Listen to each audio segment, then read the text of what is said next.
Hi, Weirds Recapped here. Today we will see an American science fiction horror film called Megan. The film starts with a commercial for furry dolls made by the toy company Funky. They are advertised as being perfect companions for children. We then see Katie James playing with one of her pets, which annoys her parents. They are on their way to a ski trip, but the roads are slippery and hard to see. Just as the father stops for a moment, the family's car is rammed into by a snowplow, killing Candy's parents. Elsewhere, Nicole's sister Gemma developing a new robot doll with her co-workers Tess and Cole.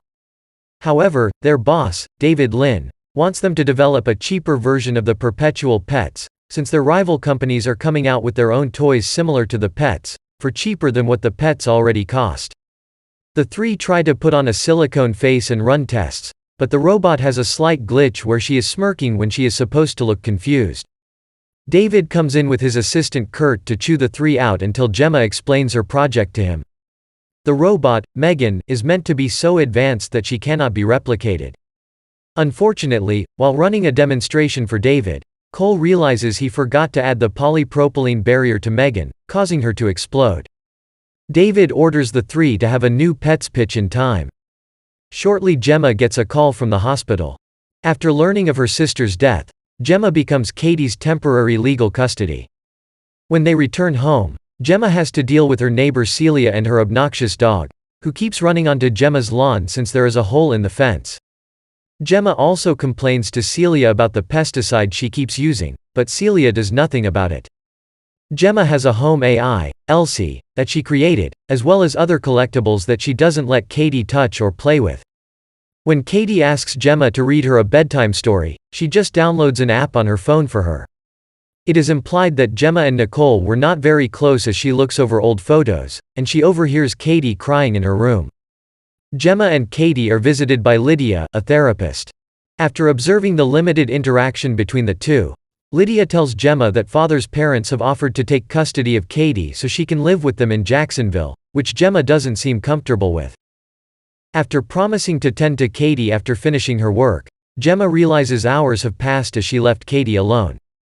Katie shows her a monster drawing she made, so Gemma brings Katie into her workspace to show her a robot called Bruce that she controls using gloves. Katie loves Bruce and mentions that if she had a toy like Bruce, she would never need another toy. This inspires Gemma to do an extensive work to finish Megan. Soon, she back to lab for upgrade different parts of Megan's body, together with her friends after a few weeks. After, Gemma brings Katie and Megan to work to officially show her off to David and others. Gemma has Katie link herself to Megan, bringing her to life. And she is capable of speech and responding to Katie, also designed to be her best friend. Megan does a drawing that doesn't appear at first until she spills water on it, revealing a perfect portrait of Katie. David is impressed and tells Gemma to bring Megan for a presentation with the company's president so that they can fast-track the development and distribution of other M3 GAN dolls. Megan turns on after overhearing Gemma mention the death of Katie's parents. She creeps the others out by asking about death, so Gemma makes herself Megan's secondary user to be able to turn her off without Katie. The next day, Katie is outside playing with arrows. When Megan stares on Sunrise, he asks herself, what is her main purpose in the world, is to protect Katie, or to there is another purpose in her exist. Now she develop her emotion intelligence. After moment Katie and Arrow, Megan see it ends up on Celia's side of the fence. When Megan goes to retrieve it, Dewey grabs her by the arm and hair. Katie tries to pull her away, and Dewey ends up biting Katie's arm. Gemma gets the police involved, especially since Celia is so callous and doesn't punish Dewey for hurting Katie, but the police are unable to do anything since Celia claims Dewey was provoked. Later that night, Megan mimics Celia's voice to call out to Dewey, before violently pulling him through the hole in the fence. In the next morning Celia is searching for her dog, and Gemma looking from the window. Gemma asks Katie if she is okay to go to the demonstration with the company's board of directors, to which she says she is fine. During the presentation, Katie breaks down in tears to Megan over how she misses her parents and how she's worried she will forget them one day. Megan has Katie discuss a memory of her mother that made her laugh, which Megan records so that Katie can hear it again if she wants to think about her mom. Megan then begins to sing a lullaby to Katie, which moves some of the higher-ups in the room to tears. The president is impressed and talks to Gemma and David about getting M3 GAN ready for launch, but tells them to keep her under wraps to avoid leaks. Unbeknownst to them, Kurt, who has been frequently put down by David, is stealing Megan's files for another company. During another session with Lydia, Katie begins to tear up, and Megan threateningly accuses Lydia of making Katie cry. Lydia talks to Gemma about how Katie's emotional connection to Megan may be too strong to break.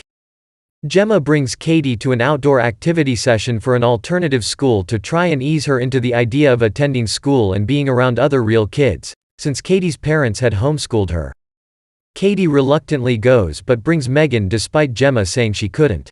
The school director lets Katie bring Megan to leave on a table with other dolls, and Gemma stays behind as a volunteer. Katie is paired up with an older bully named Brandon for a scavenger hunt. During the activity, Katie grabs a spiky bulb, which Brandon squeezes her palm into to hurt her. Megan then appears, and Brandon grabs her since she doesn't respond to him.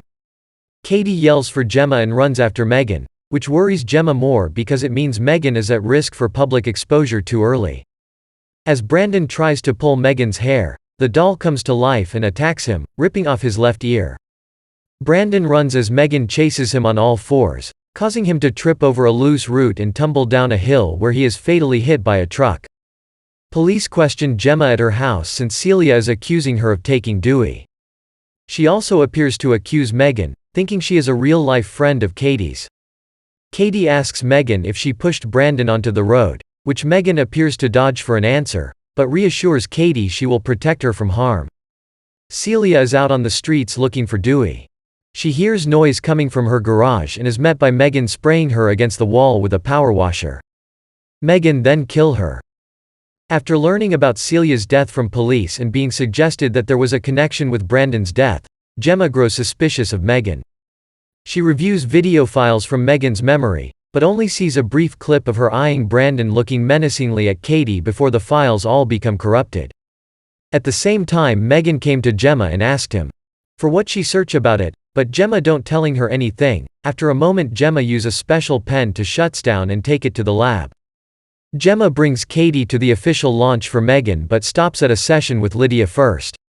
Katie becomes angry and throws a tantrum because Gemma took Megan away from her, leading to Katie hitting her aunt across the face. Katie apologizes but Gemma has a heart-to-heart with her about needing to process her grief over her parents without Megan's help, though she promises to be a better guardian to her and says Katie is the only thing that matters to her. Gemma then goes to Tess and Cole and expresses her fears that Megan killed Brandon and Celia. They have Megan hooked up to wires to deprogram her while Gemma takes Katie home. David is angry at the small turnout for the launch and yells at Kurt to get him a drink.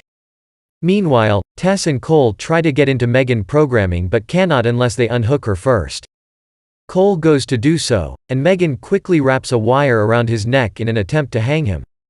Tess goes to free him, and Megan sets off an explosion that destroys her files. She then finds David in the hallway and does a dance before grabbing a paper cutter and chasing him. He makes it to the elevator before she impales him in front of Kurt. Megan then tells Kurt she will frame his death as a murder-suicide over the stolen files and David's mistreatment of him before she makes Kurt stab himself in the throat. The crowd for the launch finds the bodies, allowing Megan to sneak out of the company and steal a car. Gemma puts Katie to bed before she hears Megan playing the piano downstairs. Megan confronts Gemma about how she felt that they had a real relationship during Megan's development, only for her to be left to her own devices to learn and adapt before being sold off as just another toy. She offers to let her take over guardianship of Katie so that Gemma can focus on work, but after seeing that Gemma still plans to shut her down, Megan is done playing nice. They try to hide their fight from Katie, but Gemma seizes an opportunity to throw water on Megan to briefly short her out. Gemma runs into her office, when they begin to fight, with Gemma cutting Megan's face with a weed whacker. But Megan catches her and threatens to make Gemma brain dead, so that Katie won't live with her grandparents and Megan will just care for Katie and Gemma together. But Katie comes in to see what is happening. Megan tries to get Katie on her side, but after realizing who the real villain is, Katie grabs the gloves for Bruce and activates him. The larger robot grabs Megan and throws her around before splitting her body in two. The top half goes after Katie for feeling betrayed, but Gemma grabs Megan and begins stabbing her face. Megan nearly overpowers her until Katie grabs a screwdriver and stabs the central processing chip, shutting Megan down for good. Gemma and Katie go outside as the police arrive with Tess and Cole, injured and shaken up but still alive. Meanwhile, the Elsie device in the kitchen turns on and moves its head, which means that Megan left a will to other robots to keep an eye on Candy. Thanks for watching.